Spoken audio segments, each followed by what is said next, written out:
Good morning, everyone. Thank you very much for joining our session today.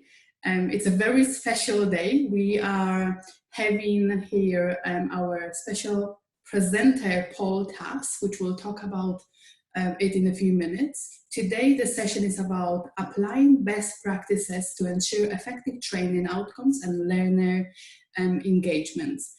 So before we go any further, I would like to pass it over to Michael Pratt from Fanshawe Corporate Training Solutions. Good morning, everybody. Hope you can hear me fine. Welcome to our first web shop in partnership with LEDC. It's exciting times for us as we kick off our Business Momentum series from a virtual perspective in this web shop. I won't be long. I will pass you over to Rachel shortly, but I just want to remind people of our upcoming events. Our partnership with Ivy Academy, our frontline supervisor, starts September 25th, 4 Fridays back to back to back in completion of that, and that's being held up at the Ivy Academy at Spencer Hall. We have plenty of customized virtual training programs that are being offered right now relating to business acumen, leadership, and core competencies. Please visit our website, fanshawe.ca/CTS, to get some more information on those products. And we have a webinar series that we're running every Wednesday at 1 o'clock. Thank you to Izabela and Candace for getting those off the ground. Again, visit our site, fanshawe.ca/CTS, for some online virtual training opportunities. I'll pass it over to Rachel. Enjoy your session this morning. Good luck. Wonderful. Thank you so much, Michael. So hi, everyone. My name is Rachel, Communications Specialist at the LEDC. We're really excited to be able to deliver our Business Momentum Series workshop to you digitally.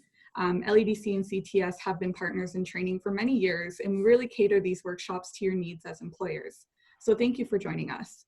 Before we get started, I just want to share a few ways that LEDC is helping employers during COVID-19. First, we've developed a COVID resource portal in partnership with the Chamber of Commerce as well as the Small Business Center. So from economic relief to local business supports, you can visit this website for all of your COVID-19 needs. The link is on the screen right now, but for those that might not be able to see it, it's london-business-covid19.com. We have heard that a number of employers are still hiring during COVID-19, so we are here to help.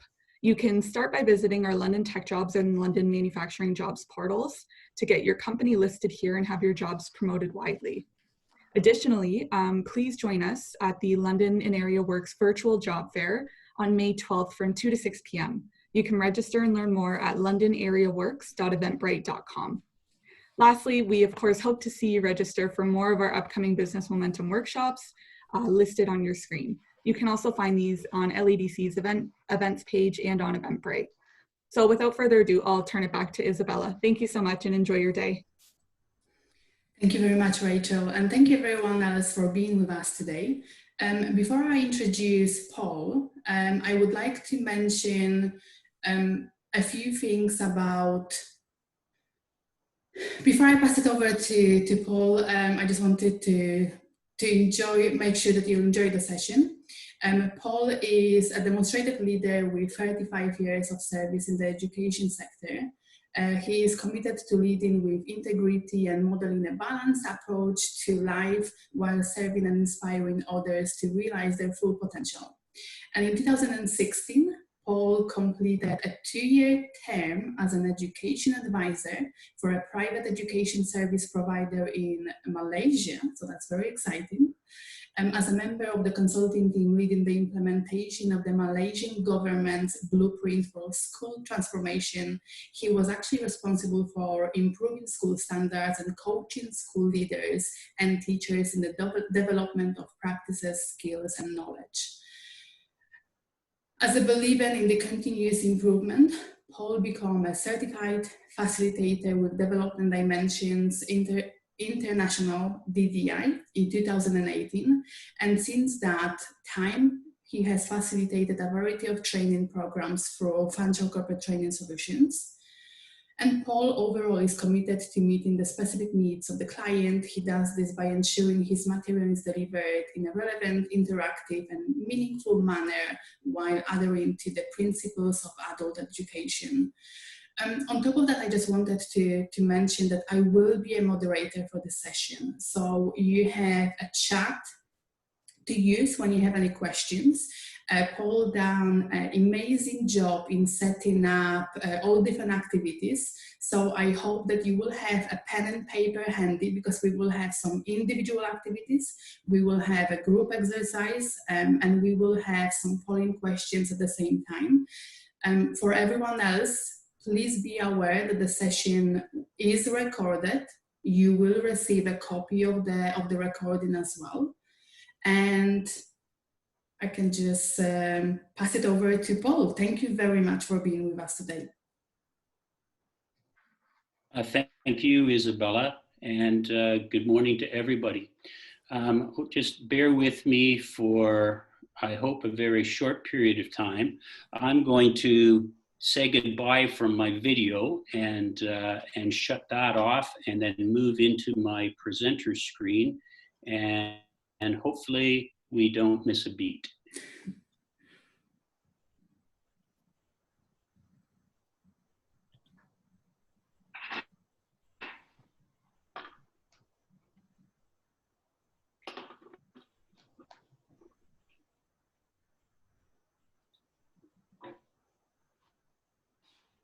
Okay, Izabela, that shows up okay? It does. Thank you very much, Paul. Okay, excellent. As Izabela has mentioned, today's session is called Applying Best Practices to Ensure Effective Training Outcomes and Learner Engagement. And I want to welcome you to this series offered by Fanshawe College Corporate Training Solutions in partnership with LEDC. As you probably know, there are two parts to this series, and I'm certainly hoping by the end of it, you'll know very much about effective employee training. First of all, what I want to say is congratulations for you being here. It is a very different time than what we expected. As most of you will remember, we were scheduled to deliver this workshop actually a week today, on May the 12th, and it was to be face-to-face, and it was to be at the Lamplighter on May the 12th, and then our collective worlds changed. If we were at the Lamplighter, or what I would refer to as our old normal, we'd probably be moving around the room and greeting each other with that sort of customary handshake.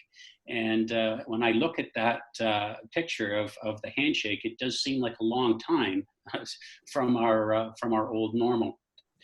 Our new normal, what's it going to look like? I'm hoping that this is not the way that we go about greeting each other in our new normal,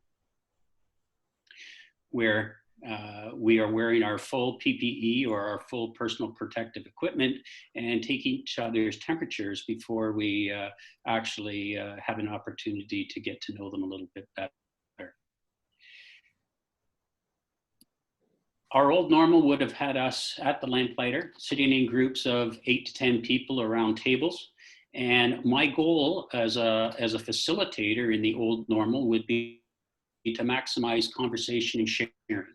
Our new normal, which is online, yeah, we're at a distance and we're sitting as individuals probably, but my goal remains the same, and that is to maximize our conversation and sharing. And I'm really hopeful that we're able to do that. As we move into this new virtual reality that we're working with, just like if we had a face-to-face session, we'd be setting the norms for the day.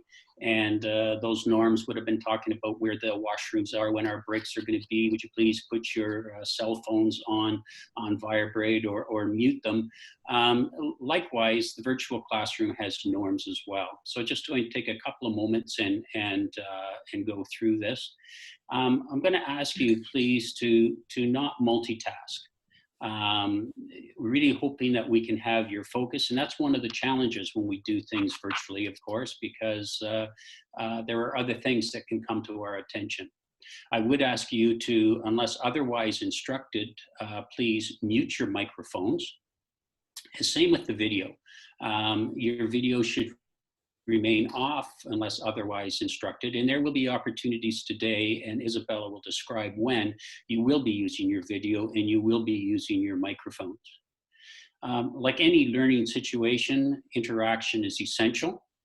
And as always, what I would say at the start of a session, whether it be face-to-face or virtual, please keep it confidential so that there's that feeling of trust that people can talk and open up and maybe have a question or share experiences, and they can do that with confidence that what is being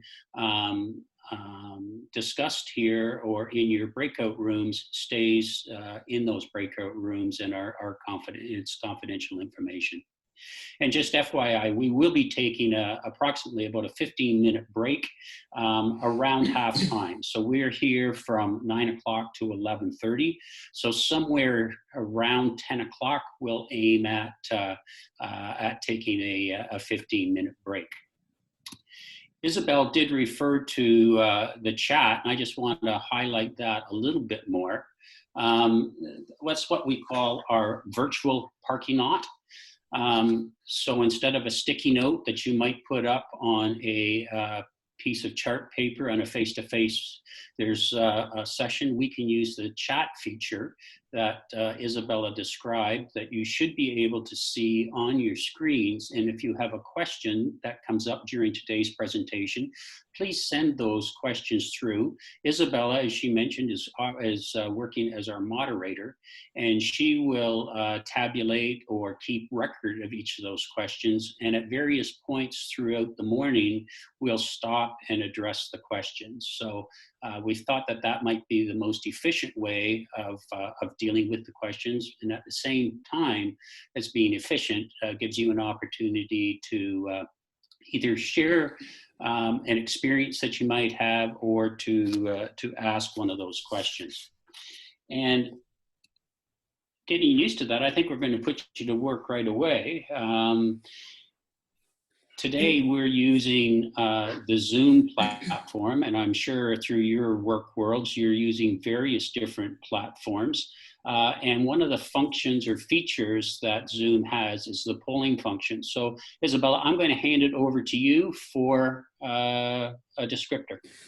Thank you very much, Paul. I've already shared the polling question, so I can see people started answering it. It's very simple. How would you describe your expertise level with Zoom? So we'll have different activities. So we just try to understand if you used it before, if we need to tailor the actual session based on your knowledge around Zoom. So 10 people already answered. We're just waiting for a few more to go through, and I will end polling in about 20 seconds.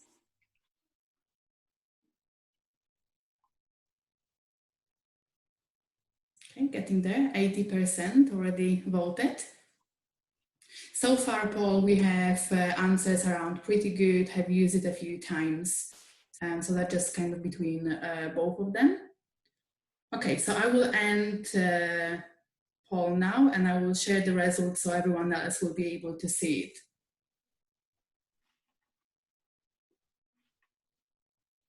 Paul, can you see the results as well? I see the results, yes. I see that we've got, it's almost 50-50, 58% and 42% with 12 people voting. And my guess is that that's gone up significantly. If I asked you that question 3 weeks ago, or maybe longer now, 6 weeks ago, it probably would have been quite a bit down as far as you maybe used it a few times or even what is Zoom. But our new reality is, in fact, we're using these platforms, whether it be for just virtual happy hours with our friends or trying to connect with family or through business meetings. I personally have used Zoom frequently for business meetings, but I have not used Zoom as a tool for presenting.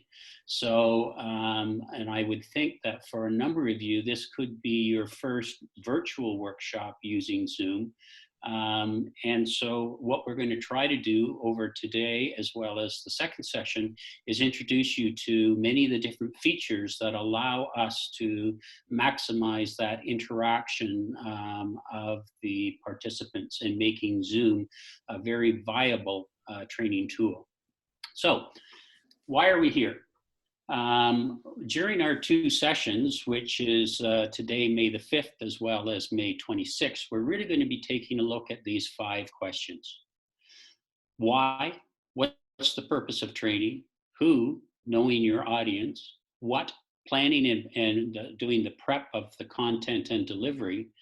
And then moving along to how.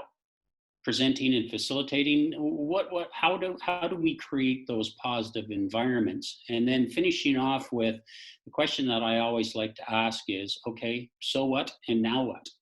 And really taking a look at the being able to assess the effectiveness of our training programs.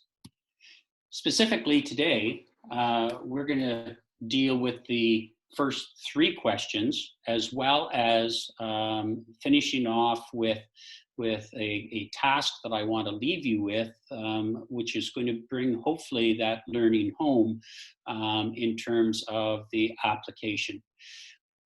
But where we start with is starting with why, and specifically looking at what are the learning needs for any effective training program, and working with some stating those learning objectives. I'm a big fan of Simon Sinek, and what I would like to do is just kick this off with a very brief video of Simon Sinek from an excerpt from his book, Starting with Why.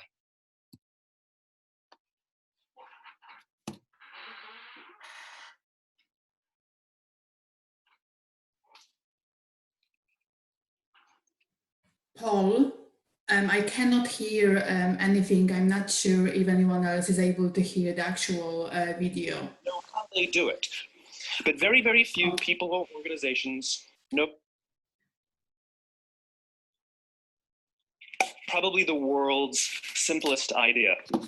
I call it the golden circle. This little idea explains why some organizations and some leaders are able to inspire where others aren't. Every single person, every single organization on the planet knows what they do, 100%. Some know how they do it, but very, very few people or organizations know why they do what they do. By why, I mean, what's your purpose? What's your cause? What's your belief? And why should anyone care?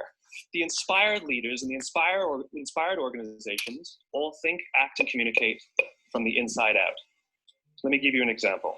If Apple were like everyone else, a marketing message from them might sound like this. We make great computers. They're beautifully designed, simple to use, and user-friendly. Want to buy one? Meh. That's how most marketing is done. That's how most sales is done. We say what we do. We say how we're different or how we better, and we expect some sort of behavior, a purchase, a vote, something like that. Here's how Apple actually communicates. Everything we do, we believe in challenging the status quo. We believe in thinking differently. The way we challenge the status quo is by making our products beautifully designed, simple to use, and user-friendly. Want to buy one? People don't buy what you do, people buy why you do it. The goal is not to do business with everybody who needs what you have. The goal is to do business with people who believe what you believe.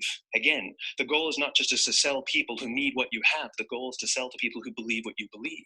If you hire people just because they can do a job, they'll work for your money. But if you hire people who believe what you believe, they work for you with blood and sweat and tears. Something called the law of diffusion of innovation. The first 2.5% of our population are our innovators. The next 13.5% of our population are our early adopters. The next 34% are your early majority, your late majority, and your laggards. That if you want mass market success or mass market acceptance of an idea, you cannot have it until you achieve this tipping point between 15 and 18% market penetration. So it's this here, this little gap that you have to close. Because you see, the early majority will not try something until someone else has tried it first. And these guys, the innovators and the early adopters, they're more comfortable making those intuitive decisions that are driven by what they believe about the world and not just what product is available. These are the people who stood online for 6 hours to buy an iPhone when they first came out. Leaders hold a position of power or authority, but those who lead inspire us. And it's those who start with why that have the ability to inspire those around them or find others who inspire them. Thank you very much.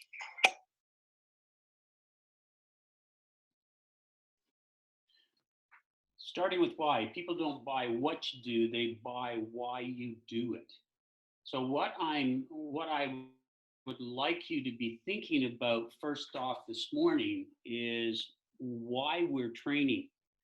Think about your organization and the type of training that goes on currently, or the type of training that you would like to see go on, and what is the why behind that.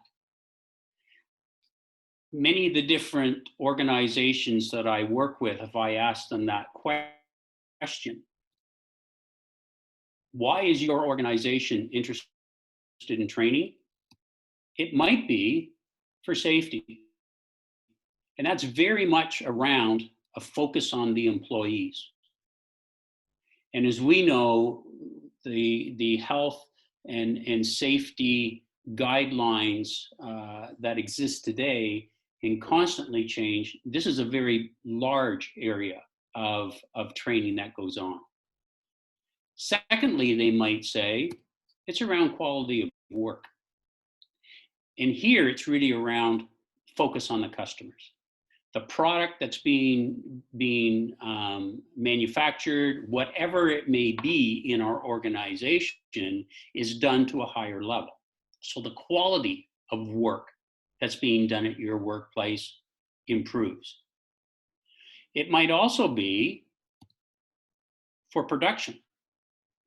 Production, profitability, which could be an efficiency in the office. It could be around production in the manufacturing sector. It doesn't really matter, but it's meaning that your business is becoming more profitable. And that's your why for training. Or it could be number 4, that you're looking for that culture of continuous improvement. Done quite a bit of work in the past with Toyota, and they believe in, to their core, is Kaizen, where Kaizen is meaning literally continuous improvement. So thinking about your organization and looking at those 4 areas or the 4 whys for training, I'd like to throw it back to Izabela and open up poll number 2. Thank you very much, Paul. I'm just setting this all up. Mm-hmm. Okay, so the second question is reflecting on the training program you have identified as being a benefit for your workplace. Its purpose is best described as.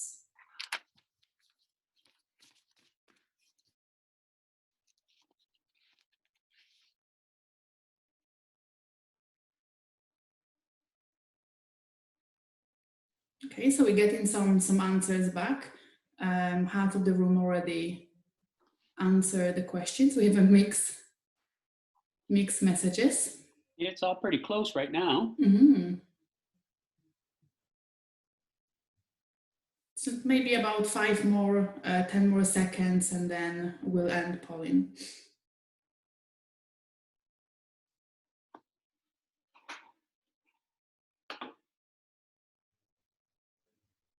Okay, so I'm ending polling now, and just on top of that poll, we actually have a very good comment.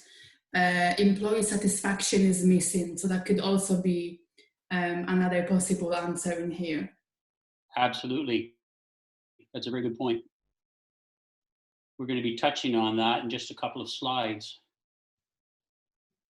So when we take a look at this, you've now closed that. Is that correct, Izabela? So the one that seems to be winning out then, over 40%, 42% of our group here, the why for training in your organization is that overall culture. and could lead to probably the one closest to your comment that you just shared, Izabela, around employee satisfaction. And then about 1 in 4 of you, or 25%, it's around that profitability piece of it, or for production purposes. And then as far as the quality, focus around the customer, and the safety, focus around the employee, it's split 17-17. So thank you for that. And it's interesting, I think, for the rest of us to sort of take a look at, because sometimes when we are in our organizations and we have our whys for training, we don't necessarily think of some of the other organizations out there. And so it's nice to see that sort of breakdown in terms of what the results show. Izabela, any closing comments with regards to poll 2? No, we don't have any other comments. So thank you very much, Paul. Okay, thank you. So that asks the question then, what if you didn't train the members of your team? And when we take a look at that, it's really just the opposite of what we looked at, or what we pulled on. A poor standard of safety, poor quality, poor production, and a negative team culture around the need for continuous improvement. There's some worry in organizations. I mean, given the time that we're in right now with this economic uncertainty, and things are just starting to open up again. In some of the webinars that I've been a part of, there is some concern that perhaps employee training, employee development may be put in the back burner. In other words, it may become a lower priority right now.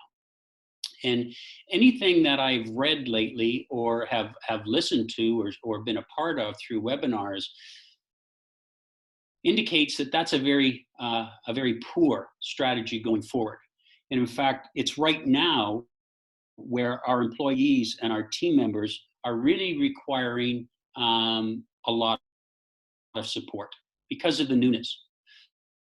And what training and development does is offers that kind of support. I'm sure many of you are familiar with the acronym VUCA. VUCA being the V for volatile, U uncertain, C complex, and A ambiguous. These particular times that we're living and working through right now has been described as VUCA on steroids. So for many of us, we have not experienced these kinds of conditions in our careers in the past. And during this time, it's critical that we invest in our employees. And what, in fact, research is showing is that for any investment in employees during this particular time pays huge dividends in the future. So I share that with you because if you're part of an organization, or if you're part of a leadership team, or you're part of the decision makers, or at least can share this kind of information, if you're meeting with your organization and the planners and looking at things going forward in the short term and long term, please don't forget about the support that the team members need. And through training and development, that support becomes very evident. What we see is a downward spiral. If in fact we don't pay attention and we ignore the need for training, we get results that we don't want to have. Another question that often comes up with is say, okay, as an organization, we support it, but we expect team members or employees to learn on their own. And in fact, there are common effects of this when organizations go down this road.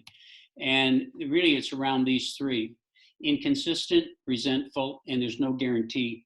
Just to touch on each one of these in a little more detail.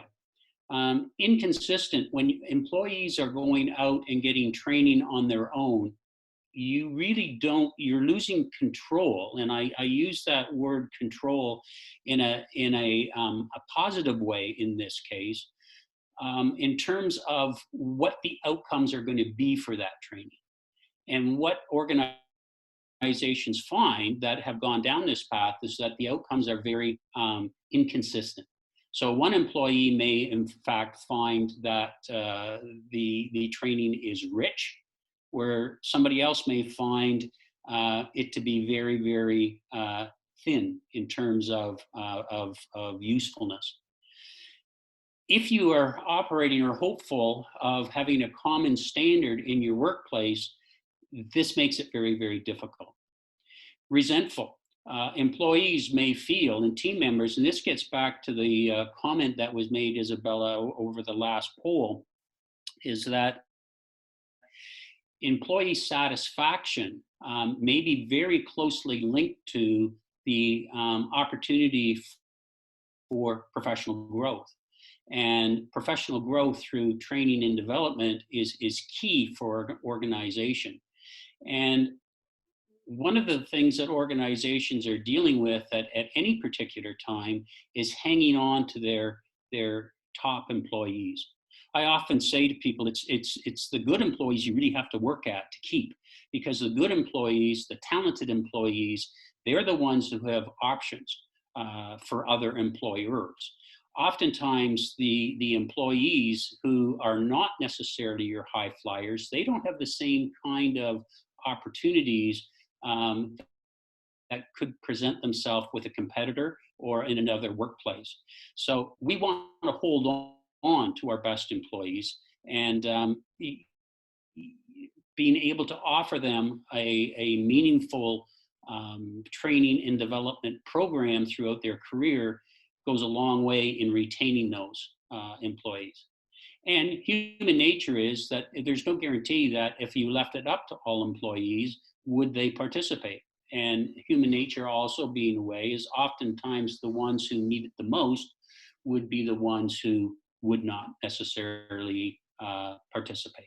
So pretty strong reasons of why you want to make sure that you can deliver training programs. And the reality is that when we can provide that effective training for our employees through our own organization, it takes less time. It's more relevant because it ties into the connections that they can make to their day-to-day jobs. And to tie into that professional growth, it helps that team's morale.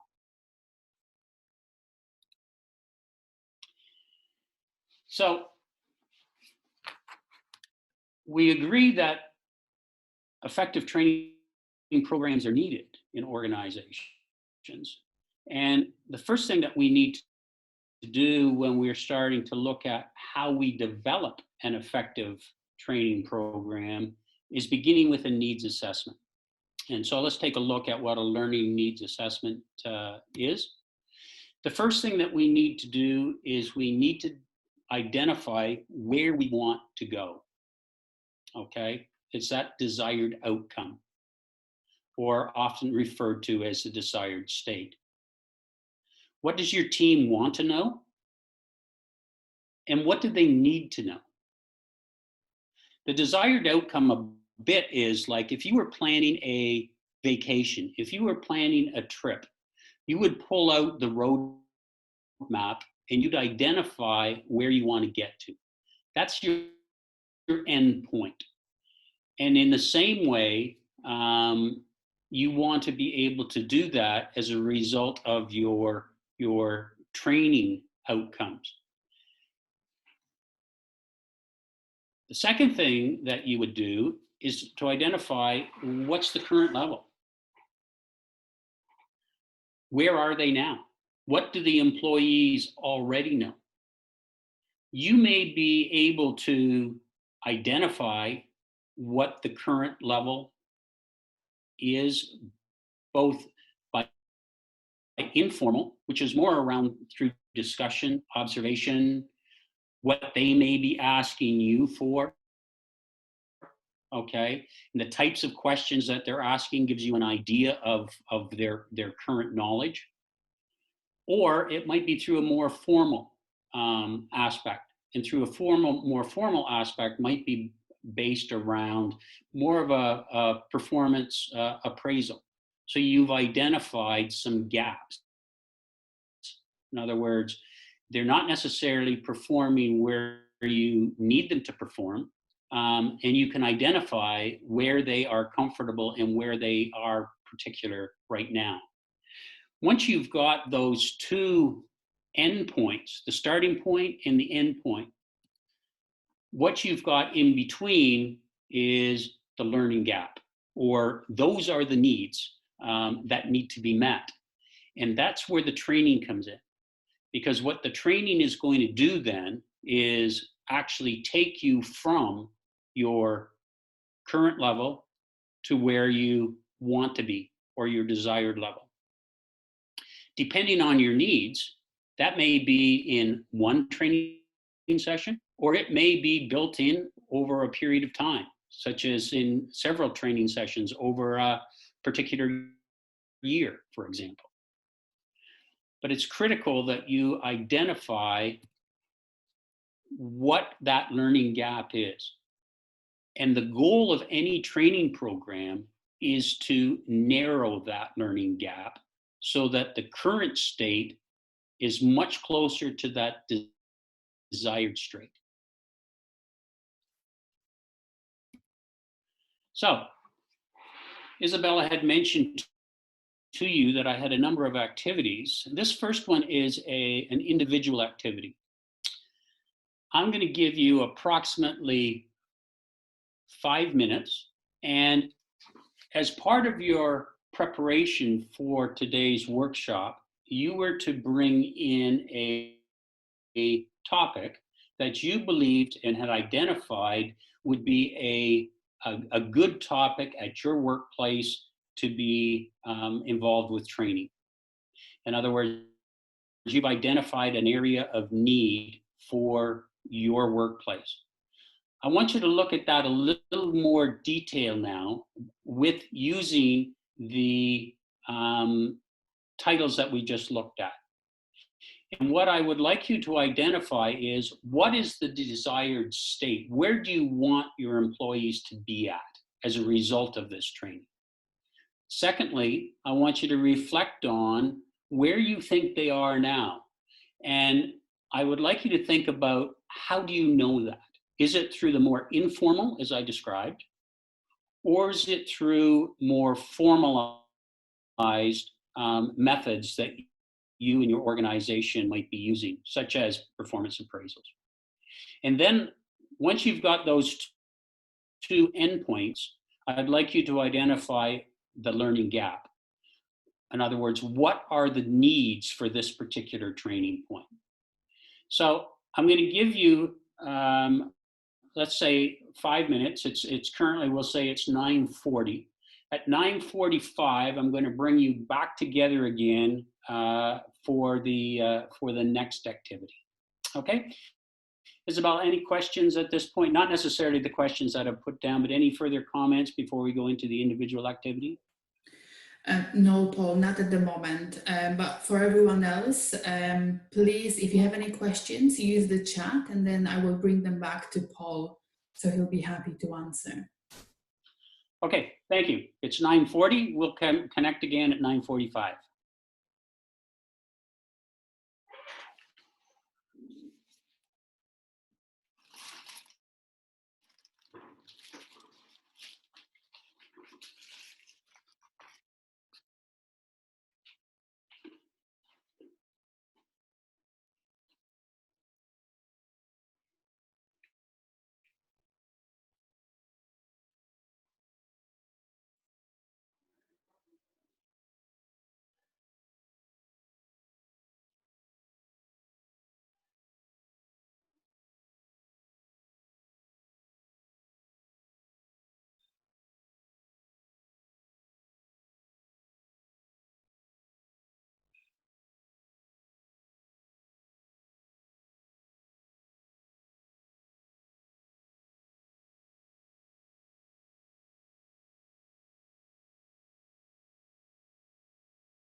And what you've just done is you've identified or taken a good step in identifying the why for your particular training.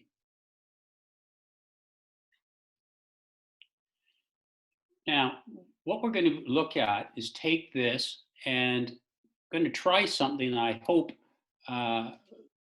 gives you an opportunity to experience in a virtual environment how you can interact with others in the room.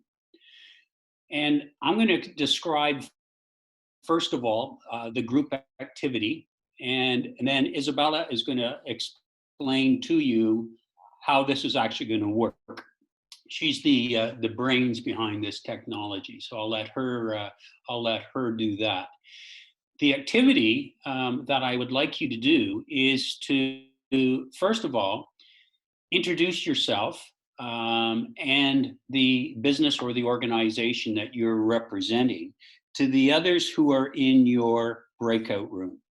And in your breakout room, there probably will be, depending on the total number of people we have, will be a maximum of 4 people in your breakout room. So some of you may have 3, the majority of you will have 4 in your breakout rooms. So if you wouldn't mind, first of all, just connecting in a way so that you can know who you're communicating with. And this would be an opportunity as well, and as Izabela will explain, that you'll turn your video on and you'll turn your mic on when she has you set up in these breakout rooms. So you'll actually be able to see the people who you are meeting with in your breakout rooms and have that conversation. So the first step is the introduction. And then secondly, if you could please give just a brief context of what your training need is. In other words, what you brought to this session today.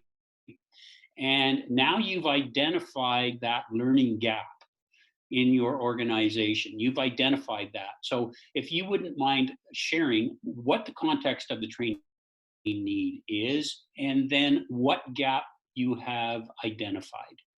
And we'll take approximately, you'll have about, we'll often talk about this as being an elevator type experience and conversation. So it's relatively brief, but you'll have basically just over a minute to a minute and a half, 2 minutes max of sharing, and then we'll get back together again as a group. So Izabela, I'm going to pass it over to you, and you can explain the activity breakout rooms. Thank you, Paul, very much. Just a quick recap. When do we want everyone to be back to the main session? We'll say 10 o'clock, 9:49, we'll say 10 o'clock. 10 o'clock, thank you. So I will put everyone in the breakout room in a minute, just for all of you to know. You will be able to release your microphone over there. You will be able to release your camera as well, so you can all see each other. Paul and I will be going between those rooms. So if you have any specific questions, you can ask us when we're there, but also there is an option for you to invite the host. So if you have a specific question that you want Paul or I to answer right away, just use that option, and you will see it as soon as you will join the breakout room. Other than that, there's also a chat, so you can use that option to communicate with ourselves. And at 10 o'clock, please, for every one of you, there is an option to go back to the main session. Do not leave the event, just go back to the main session. This way the breakout room will close down and we will all see you in the main session. We'll take about 30 seconds before it switches between one session to another. Okay, so I am opening up the breakout sessions in the second.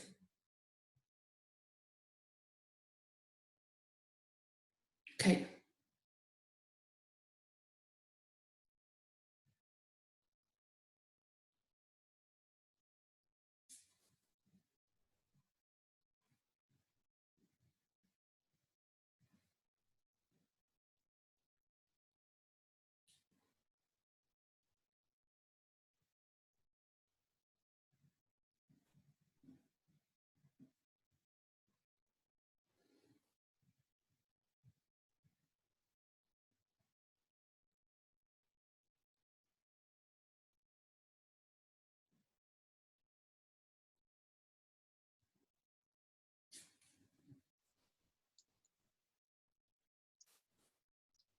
Hello. Hello. Hey. Tori and Sarah, are you here as well? Oh, maybe. Nope. Maybe not. Tori, you can just release your microphone and then you can. Oh, she's. We can't hear you. Now I hear you a little bit. Okay. The wonders of technology. Oh, tell me about it. I've practiced it so many times, it's just crazy. But over to you, so you can just ask for set, and I will just be in and out between all different breakout No rooms. worries. No worries. Tori, what brings you here? What organization?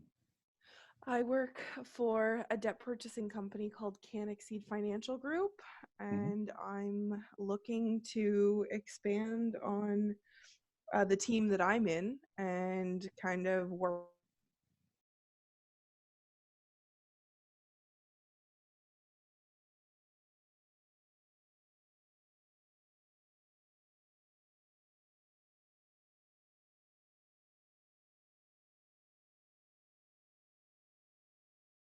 Came back, so this is kind of a crazy time to get back to work. My goodness. But then again, I have to manage work with 2 little kids running around, so it's quite a challenge. Yes. Yeah. So ladies, do you wanna, Isabella, are you in our group or you are just, I just wanna make sure. My microphone was muted, I'm sorry. I'm just moving between all different groups just to make sure if you have any questions, you can just ask. But other than that, it's kind of connection between you. Okay. Feel free. Okay. So ladies, what about gaps in trainings? Do you ladies identify something in particular you wanna talk about? I think in our organization, a couple things, right? Like everybody has different learning styles. So, you know, understanding or maybe even providing folks with different options, whether it's in person, whether it's visual, whether it's, you know, online. That's hard to determine. You can't throw everybody in the same bucket. So, you know, that's definitely one of the challenges. And then maybe another thing that I thought about is lack of understanding of how individual work actually contributes to the overall vision and mission of the organization, right? Like everybody works in silos. You know, our organization is huge. We have over 3,000 people, and you know, sharing with people and having them understand how their little piece contributes to the overall vision of the organization is key, because everybody's important. It's just not everybody understands that what they do is important. That's kind of where I'm at. I really agree on that part too.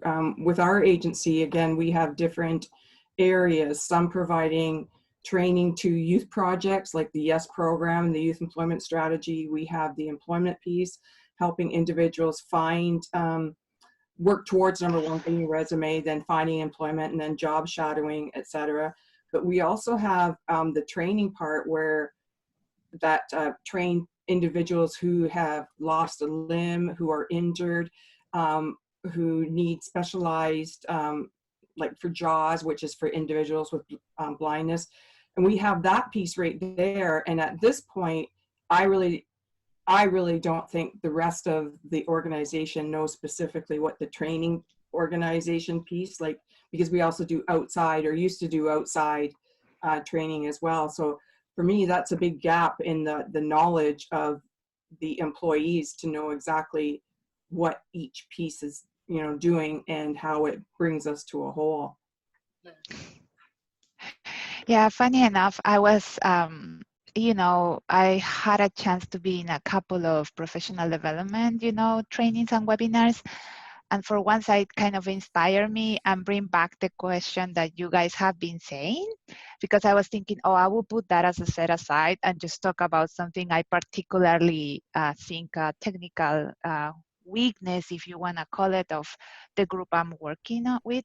But to your point, I think on these critical times, the alignment is kind of a training that internally we should do to remind ourselves, especially on these times, where are we at? I kind of write it in my notes today as I need to talk this with my senior leaders. But for me, just talking about the specific and the question, one of the things I see the struggling in my organization, we also are a big organization, is the use of databases to facilitate your life. Learning different platforms. Are most of your leaders then promoted from within as well, so they don't come from outside the company? Right, so most of our leaders were, and that's part of the other problem, is most of the leaders in the past have been put into leadership positions due to their technical abilities, not necessarily their leadership abilities. So they are very much technical leaders, but they are not, they lack that leadership ability. Yeah. Yes, I have, I came before I was at the university, I came from manufacturing, so. Yes. That all sounds very familiar to me. Yes, so that's what that's our, I would say, is our biggest gap is, that we have leaders in positions that don't really know how to be leaders. I also find that when you're talking about leadership, it's often, I want to say, change management. There's also a lot of change happening all the time, and being able to effectively manage that transition is often the biggest piece of the whole thing. Well, and acceptance is a big thing as well too, right? So you have to have all your leaders on board before anything becomes effective.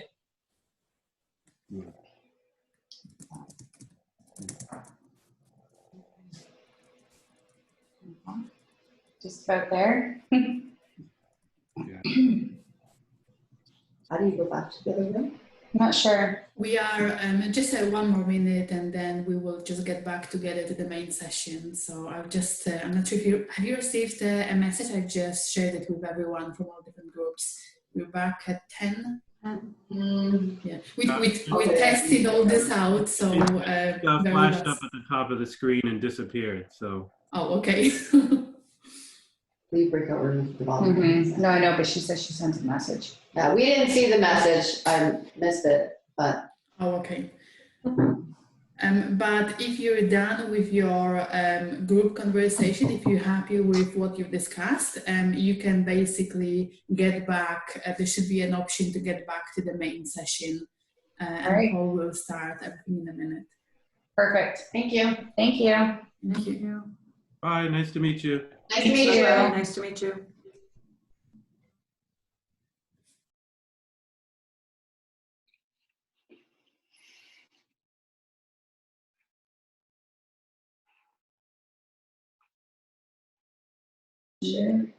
Nope. Can you see it now? Yes, presentation is all good. So we have everyone else back with us on the main session. So I guess you can just carry on. Okay, great. So great conversation. I got to a couple of the breakout rooms, and I really appreciated the level of conversation that was going on. I heard you very clearly articulate what your learning needs or learning gaps are. So that's great that you've been able to identify that. What we're looking at on the screen right now would be 4 areas for learning gaps. And we'll go through each one of these in a little bit of detail. And as we go through these, what I would like you to keep in mind, and just so we have a bit of a model, is let's say the task was changing a truck tire. So I picked that because it's a physical, we can picture it, okay? So it's fairly concrete. And if we, so that's how we're going to use, we're going to use the example of changing a truck tire for each one of these. So in terms of if a person has a lack of information, in this case, perhaps in the training session, a trainer has a checklist, for example, and goes through, and that checklist has all the information about changing the tire of a transport truck. However, the person being trained has never done that. They've changed a tire, but they've changed a tire on a car. They don't have the information or the difference between changing the tire of a car versus the tire of a transport truck. So that would clearly be an example where the person, the participant, has a lack of the right information.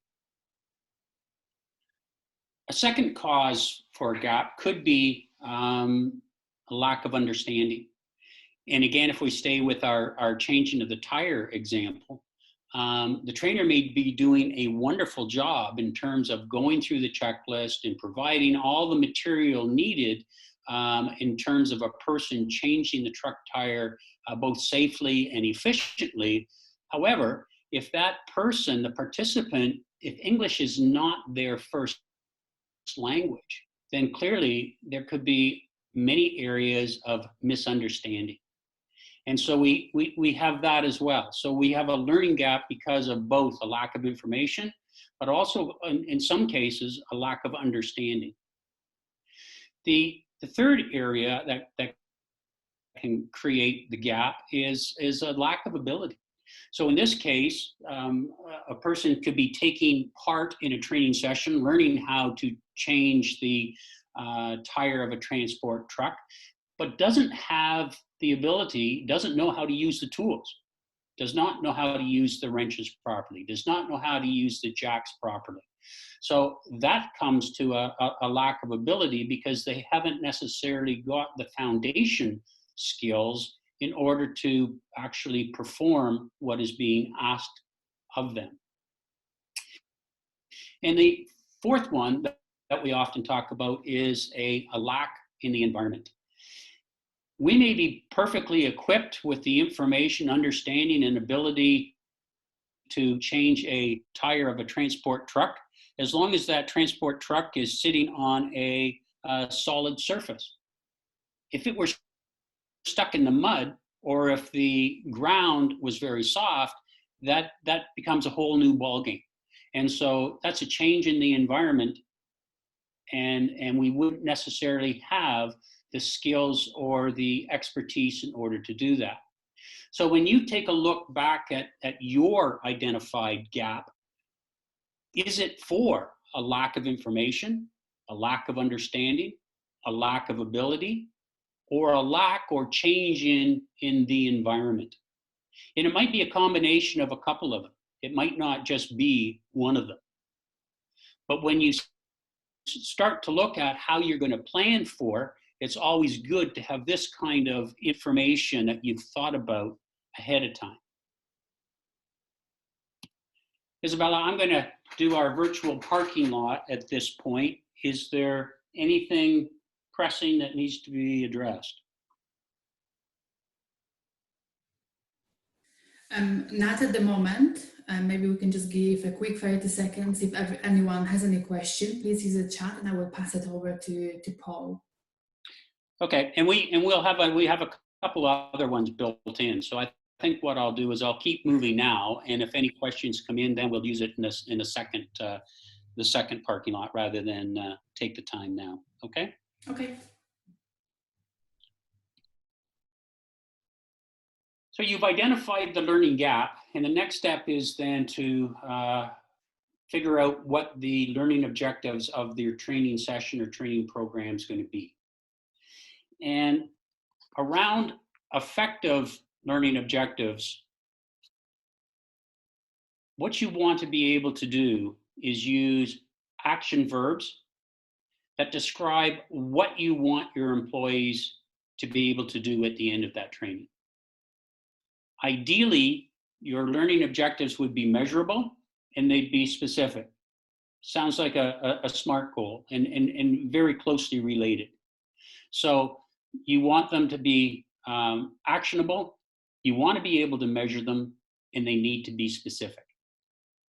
So I'm going to give you, or Izabela is, she's going to show you poll number 3, and you're going to take a look at different examples of learning objectives and vote on which one you think is the most effective. Okay, Izabela? So I'm launching a question now. And we have a few different examples of answers, so just choose that you think is the most appropriate.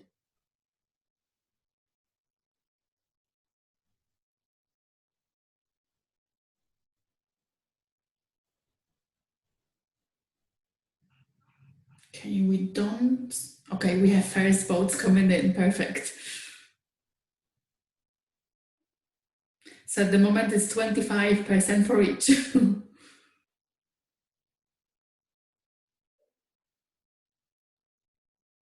Okay, a few more votes. So which is the most effective learning objective? At the end of the training session, employees will be able to list the steps in proper sequence for changing the transport track tire safely. That's a good one. Change a transport track tire effectively and safely. Know how to change a transport track tire effectively and safely. And the last one is, all are good examples of a learning objective. So 2 more seconds. Okay, over back, and I will share the results with everyone else. Paul, can you see it? Yep, I can, thanks. All right, let's, keeping in mind how you voted, and I can't see how you voted, but I see that 40%, so the majority of people think all are good examples.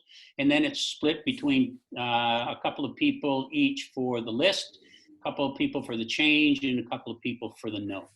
Okay, so let's go forward with this then. And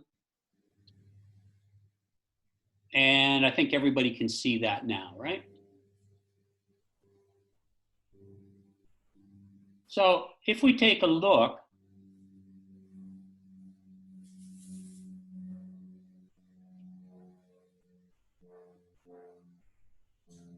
when we take a look at number 1, list the steps. In that first example, list is a good verb to use. Why is it a good verb to use? Because it's measurable. You can look at a person's list and see, is it in the right sequence? Have they caught the right steps? So it's something that you could do pretty objectively. Number two is a good example as well, but you do things a little bit differently in terms of, it would be through observation. So you might have a list, you might not, but by standing back and observing, you would be able to see if in fact that person was able to change that truck tire effectively and safely. Number 3 is a tricky one, and it's to know. And it comes to, how do we measure no? And so if we were being particular about effective learning objectives, number 1 and number 2 would get more votes than number 3. Just because number 3, using no, is pretty hard to measure. It can be ambiguous. It could be very different from one person assessing to the next person assessing. And that's what makes no a little bit harder to use. So your list and your change would be the preferred models in terms of learning objectives. So this takes us to individual activity number 2. You've identified that learning gap and you just shared it in your breakout rooms. What I would like you to do now on your own is, knowing what you know about learning objectives, that you want to try to use action verbs, they're specific, they're measurable. I'd like you to write 1 or 2 learning objectives that will help you close that learning gap that you've identified. And what I would like to do is to build this in to our break. So it's approximately 10:15. So once you take 5 minutes to develop 1 or 2 learning objectives based on the gap that you've described, and then we'll get back together again in 20 minutes, which would be 10:35. Your 5 minutes for your activity and taking a 15-minute break to do a stretch. Isabella, are we okay with that? Yes, of course. Just for everyone else, please do not close Zoom, so you can just keep it on. And then when we are all back, you can just automatically rejoin the session. So you will hear either Paul or myself carry on talking. And if you have any questions while you're working on the activity, you can still use a chat and send a message to everyone, or you can send a message directly to myself as well if you have any questions related to this activity. Great, we'll see you back at 10:35.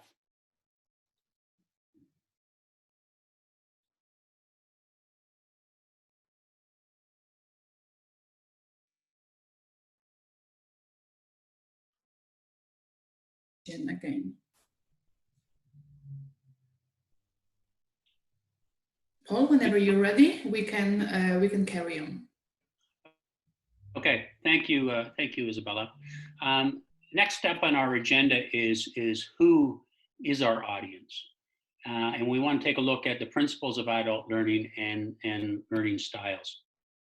So when we talk about who your audience is, I mean, we're dealing in your situation, we're dealing with adults, and generally speaking, adults come in a readiness to learn.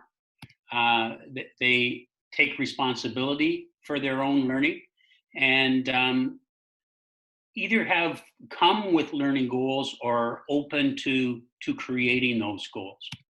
And it's very important that they're able to take that content and integrate it with their real life experiences. In other words, that it's relevant, and engaging with others, that content, so it produces meaningful learning. And in order to do this, we look at what's known as 6 assumptions about the adult learner, which are different than adolescent learners. So these are our what we would call our 6 principles or 6 assumptions about adult learning. And what I would like to do today is focus on what are known as the big 3. So of particular interest today, what we want to look at are these ones: a need to know, experience, and motivation to learn. They're what's known as the sort of the big 3 in terms of the 6 principles or assumptions of adult learning. And we're going to take a look at these in a little more detail. The first one is need to know. And it really looks at, okay, so why are you here today? And adults have the need to justify why they're here to learn knowledge. They need to understand the benefits of learning the new information versus the negatives of not learning it. Ultimately, they need a reason to learn. And this is what we touched on earlier on this morning. It's their why. And the why has to be explained both intentionally and explicitly, helping participants become aware of their need for this new content. So need to know is one of the big 3. Second biggie is experience. I mean, just as a function of our age, as being an adult, we have more life experience than younger learners. And bringing that experience to the learning environment helps us learn. Not just helps us learn, but it helps others learn. if we're able to take some of that knowledge that we come with, which known as that prior knowledge, and link it to what we're learning about, that makes it very, very real.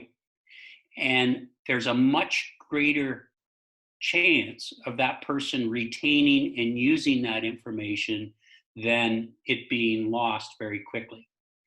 It's called making those connections. The one hesitancy that I will bring your attention to is you do have to be careful around prior knowledge, just to ensure that the knowledge that the individual has is in fact correct. So in educational jargon, we talk about diagnostic testing. That doesn't necessarily have to be a test, but just some simple conversation and some simple questions from you to participants. You'll be able to assess whether or not the knowledge that they are bringing is accurate. And if it's not, then that's something that you're going to have to go back and address. If it is, then you can move on. Oftentimes we talk about the answers in the room. And what we mean by that is, given our collective experience, probably there's somebody who's dealt with this. And can we facilitate in such a way that they'll be able to offer their experience to help their peers learn? The third of the big three is the motivation to learn. And adults it can be shown through research that adults are motivated to learn for external factors, such as what you see on the screen, a promotion, perhaps higher salaries. These types of motivation are very real, and we'll go back to that employee satisfaction comment that was made about an hour ago. And for the adult learner, they show up as the need for that motivation to learn, the self-esteem, job satisfaction, promotion, more money, show up more than the adolescent or younger learners. Just a comment around self-esteem as well, and an observation that I have made in the numerous training sessions that I have been a part of. It's very clear through people's body language if they are not comfortable in an academic environment. In fact, it may be taking them back to a school environment that they did not enjoy at all. And we'll touch on this as we get into learning styles. But there are people who may appear to shut down if in fact you're asking them to read, write, do something that they maybe haven't done for some time. And it's something that you have to be aware of. And the reason why you're seeing that is oftentimes they're feeling like, you know what, I'm not very good at this. And as adults, they can check out more so than the younger learners. Touching on the learning styles, I had you do some work around learning styles as preparation. And we're going to take a look at that in a moment. But just to give a very quick overview, oftentimes this is referred to as VAC, okay, visual, auditory, kinesthetic. And the V for the visual being people are most comfortable or prefer to learn through visually. And it's important to know, if we break that down a little bit more detail, there's actually two channels of visual learning. One of them is linguistic, the other one is more spatial. The linguistic one would be our readers, very comfortable reading text and probably retain it the first time that they read it. Spatial are people who prefer to read maybe more chunk material, okay? So your charts, your flow charts, mind maps, those types of things that take chunks of information and spread it out. It's not all in text. But both of those are examples of people who prefer or maybe have a strength of learning visually. Second one is auditory.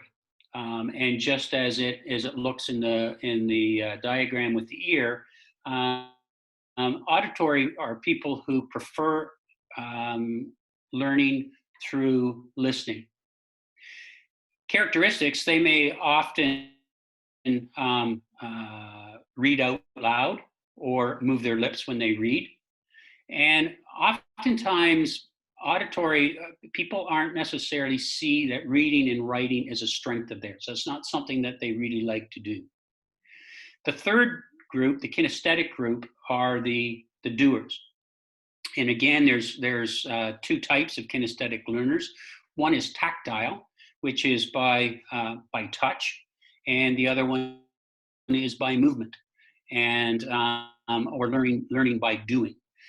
All three of these, generally speaking, all of us have the ability to learn in all three ways, but typically speaking, we have a preference in the style of learning if we were given an opportunity to choose.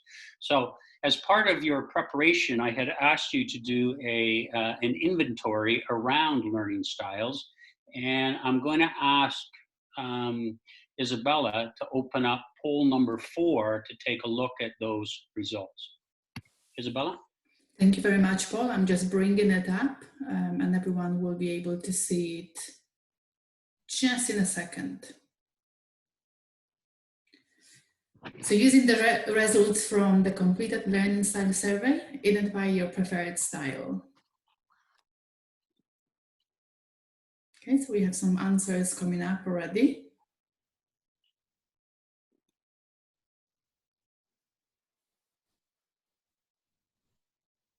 Visual seems to be the top answer.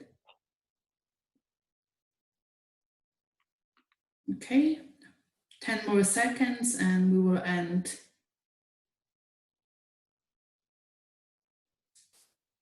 Perfect, ending polling now, and you should see the results right now. And we do, we have 40% visual, interestingly 0 auditory, and 40% kinesthetic, and a couple who have shown no preferred learning styles, which would lend me to believe that as a result of their inventory that they did, the numbers all would have been very close to each other. The reason why we do this is that it's important to take a look at and think about the employees that we are setting up training sessions for.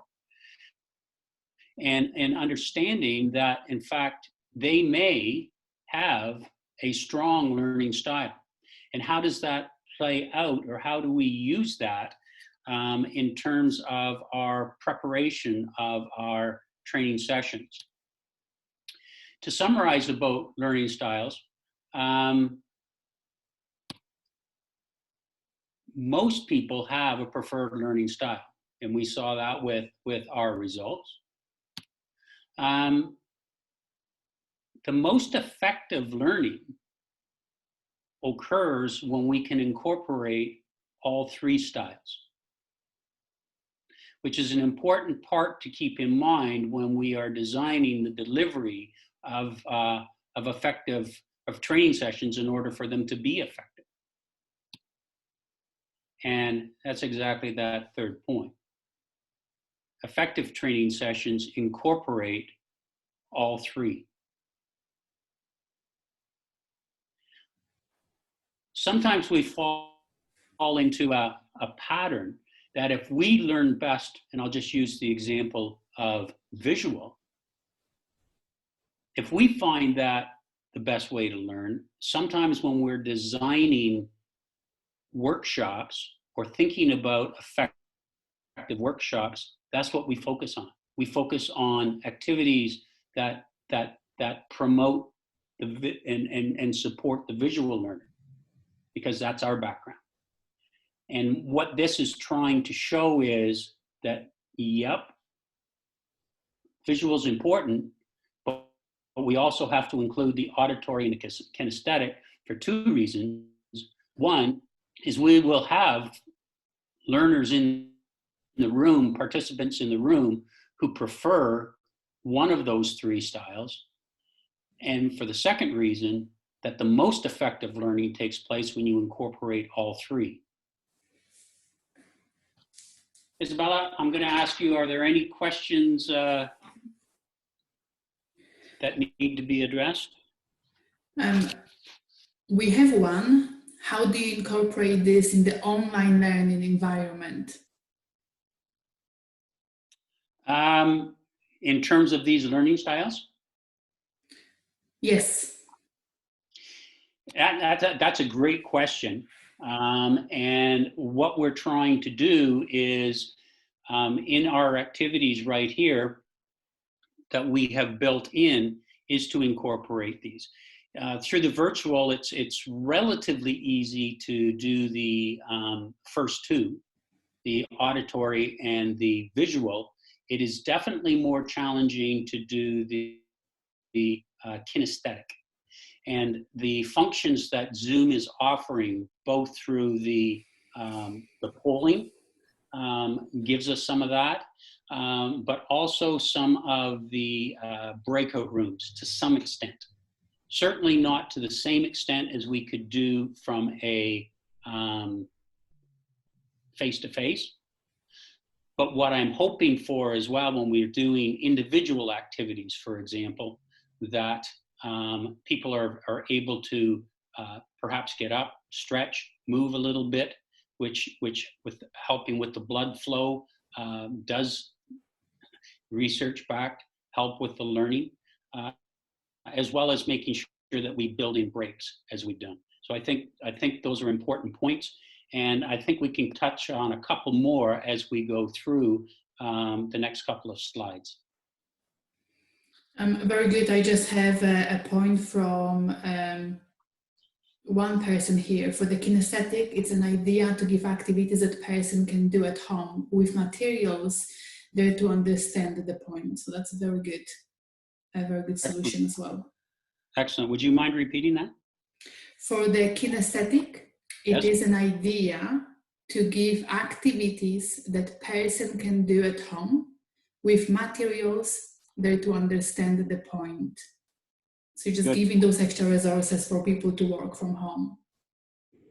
Excellent. Yep. Thank you for that. All right. We'll move on.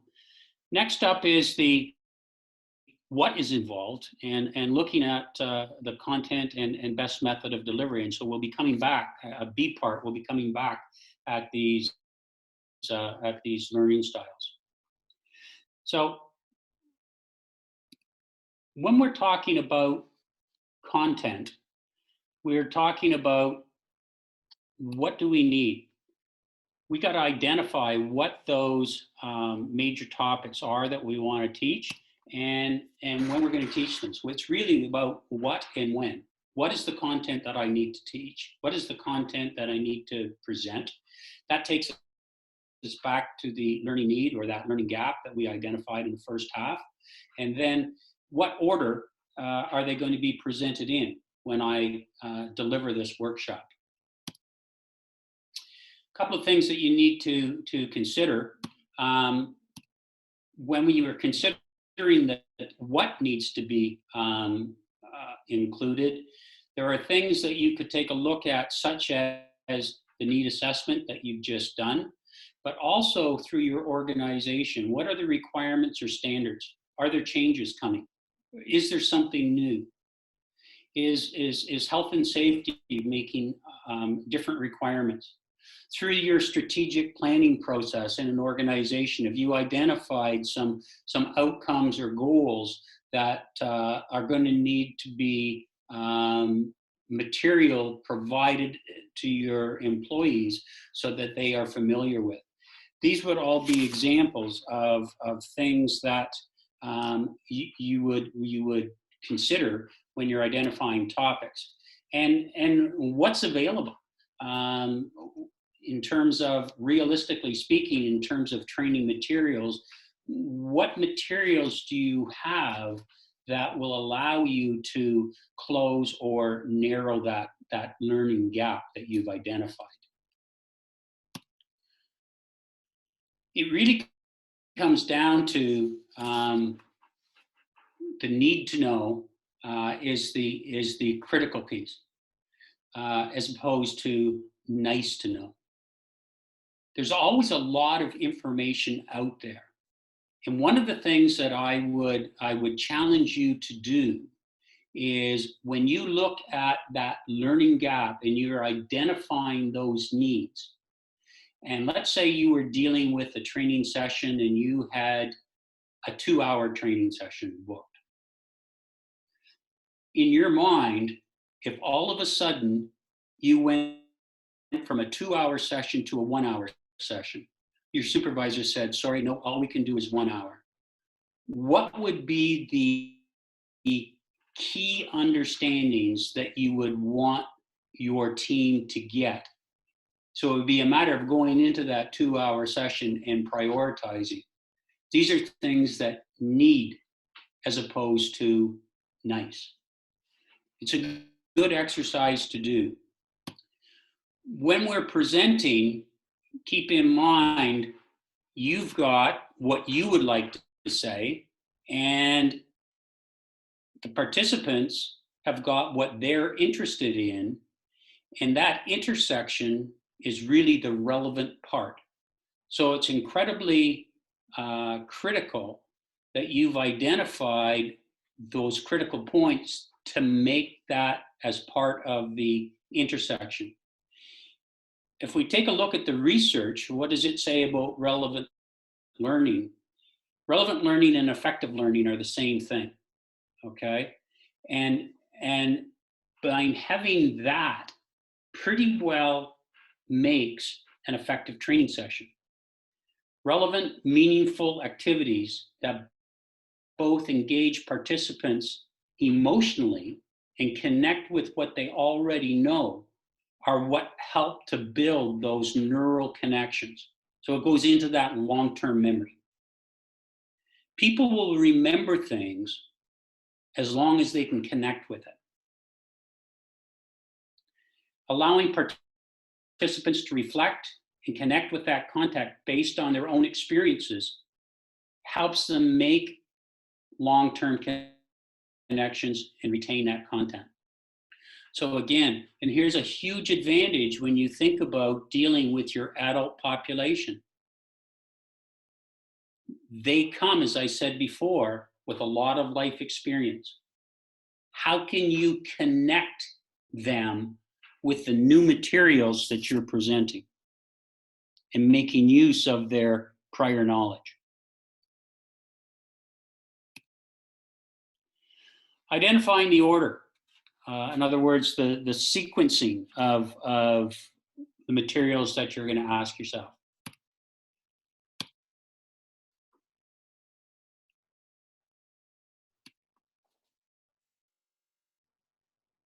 A couple of things to think about, and some additional ones are, does it need to be presented in a sequence? In other words, is there some foundational knowledge that you need to present, first of all, prior to presenting the new materials? So it lends itself quite well to a sequence. Some basics to keep in mind. If there's a logical sequence, identify that logical sequence and follow that logical sequence. It makes it much easier for the learner so that they can see a pattern and follow that pattern.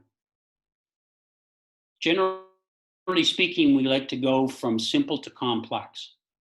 And oftentimes what we'll do when we refer to the simple is go with what's familiar to them. In other words, we're tapping into their prior knowledge, getting them to talk about what the status quo is, what the current reality is, before we take them towards where we want them to get to. In other words, start with the familiar, move into the new. These are all things to think about in terms of setting up your effective training program. When you're talking about or thinking about delivery, there's some statistics that are important to keep in mind.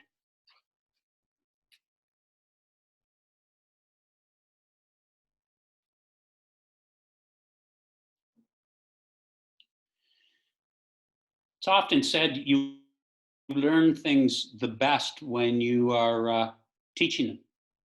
And when you look at this chart, that makes total sense. You're talking about it, but you've gone through it and you're working with that material now and helping other people understand it. When you see this chart, it ties into the VAC, or the learning styles. And you can see how that combination of learning styles is very much important. We talk about this as being multisensory, and that's what VAC is. And the thing that separates a training session with a really effective training session, in my opinion, is how much the participants are able to interact with the material. Being able to interact with it means that you have created a program or a session that is a focus on the learner, is a focus on the participant. And it takes me to this Chinese proverb that I think all of you are familiar with. And that speaks to us around effective training, allowing participants to interact with that content. And so when we start planning, a number of us that came back in the results of our group, 40% of us were preferred visual learning. And so when you consider your visual audience, these are the sorts of things that you want to include.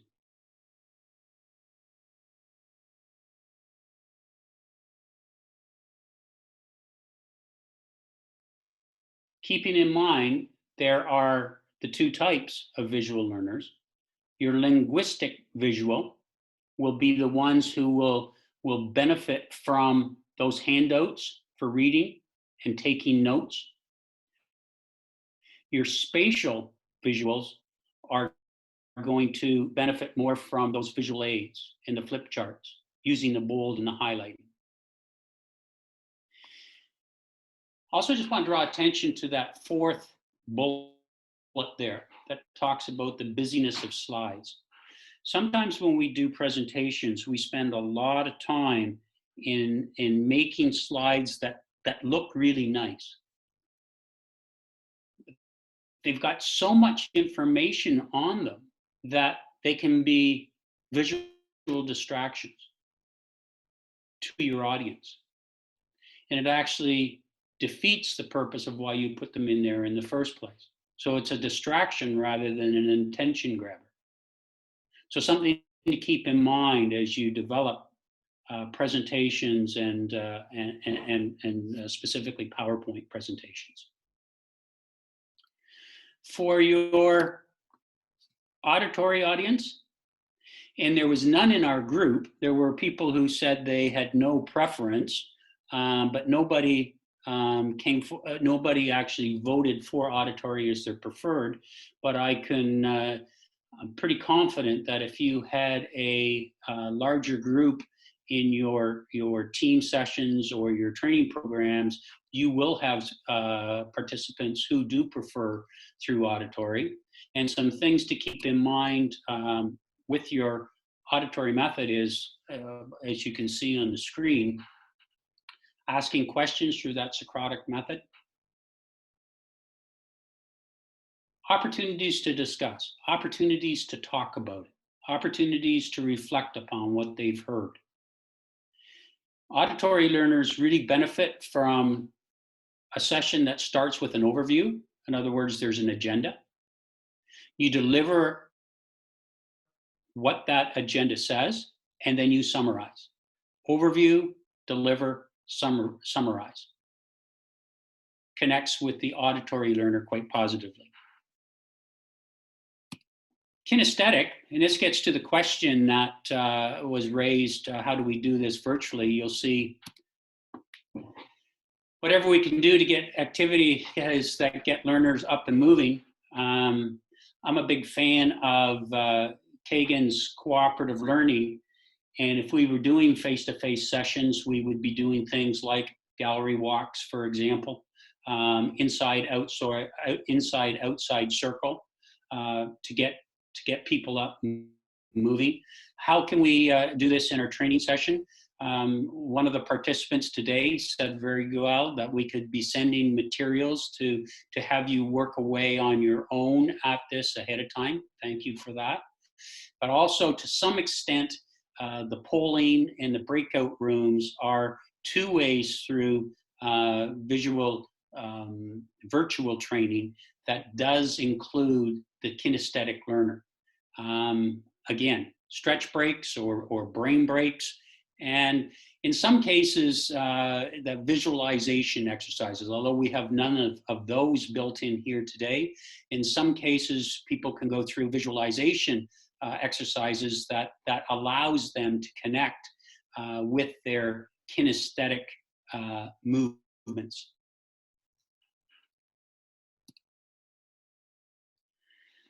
That takes us to our third individual activity. You would have received through an email, I believe, yesterday, and I'll let Izabela talk to you just to clarify where you would find this. You will find a worksheet that is entitled Learning Styles Worksheet. And what I would like you to do is to take that one of the learning objectives that you had identified just prior to break and outline the content that you're going to need to use in order to achieve that learning objective. In other words, what's the material? And then thinking about how you're going to deliver that and keeping in mind the three styles of learning, come up with an idea of how you could deliver that would help the visual learner, as well as the auditory learner, as well as the kinesthetic learner. So I'll give you, it's 11:07. We'll let Izabela talk to you about this resource, and we'll take approximately 5 minutes for this activity. So Izabela, I will hand that over to you. Thank you, Paul. For everyone else, if you could just comment in chat to make sure that you have received this. I believe there was a reminder follow-up email shared yesterday by Holly with a few other materials. So just a quick message in chat to make sure that you've received this, and it's just an opportunity for you to refer to this during the individual activity.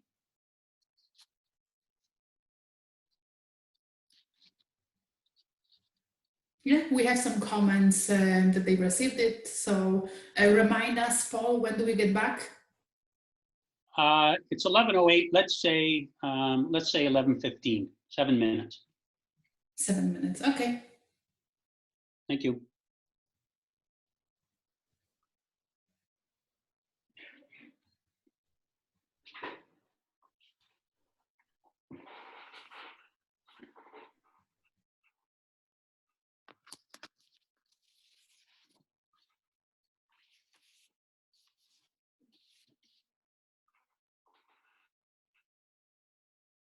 Of the sort of planning that you need to be thinking about as you develop training sessions, or if you supervise individuals who are responsible for their training sessions, and gives you some ideas of what to look at and some feedback that you can give to them. What I would like to do for the remaining time is to take a look at our last part of our application, and that is the actual planning for effective training. You would have also received yesterday, in this, I believe in the same communication that you received, the sheet that you just had been working on, a training plan. So your task then is to take the worksheet that you have been given and fill it out. And you're going to come back on May 26th. I hope you come back on May 26th with this plan filled out that identifies your learning objectives, that meets the learning needs, the things that you've started to think about today and have been able to put down some thoughts. And then you're going to continue on and take a look at what will the content be. So right now we've only worked on looking at one learning objective. You're probably going to have more than one learning objective for a session, maybe 2, 3, perhaps 4 at the most. And you would look at what the content's going to be and what the activities you're going to use to deliver that content and what resources are going to be required. So I'll give you an opportunity to think about that specifically for your workplace. Identify and estimate how much time that you would give to each one of those sections of your training session. And what I'm asking you to do is that you leave the column where it talks about checking for understanding. You can leave that blank for now. We will touch on how we can measure how effective we've been on the 26th. When you're doing your styles of delivery, please keep in mind the different types of learning styles. And you can be using a plan similar to the activity you were just doing 5 minutes ago as an individual activity. And anticipate what those challenges might be to produce a program for your particular team.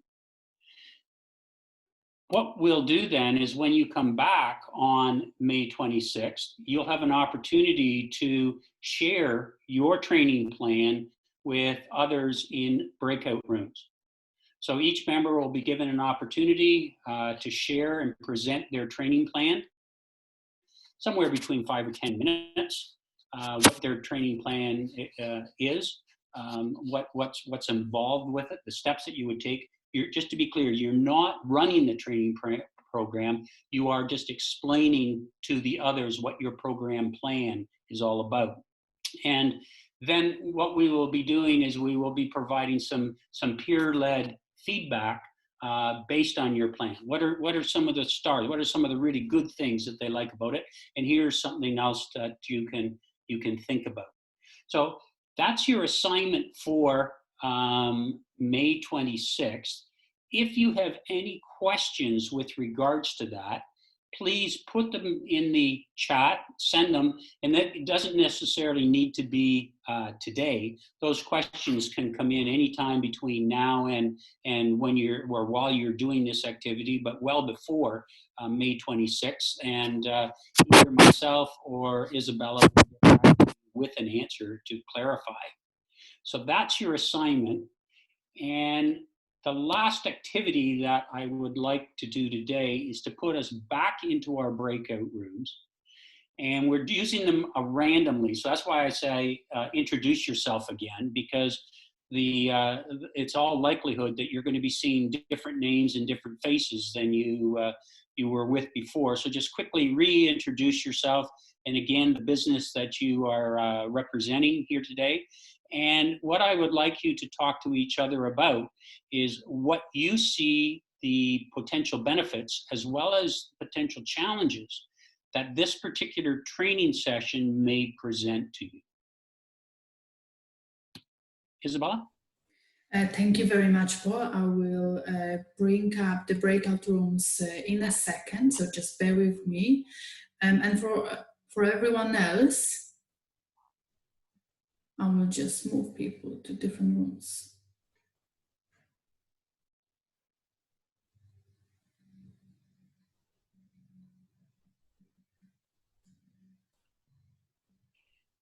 while Izabela is doing that, please return to the main session at 11:25.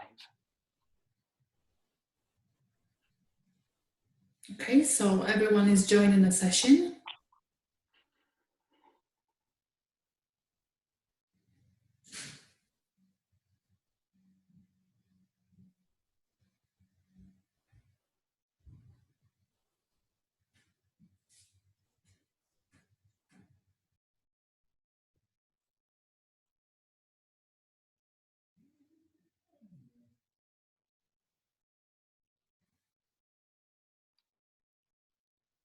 Paul, are you there?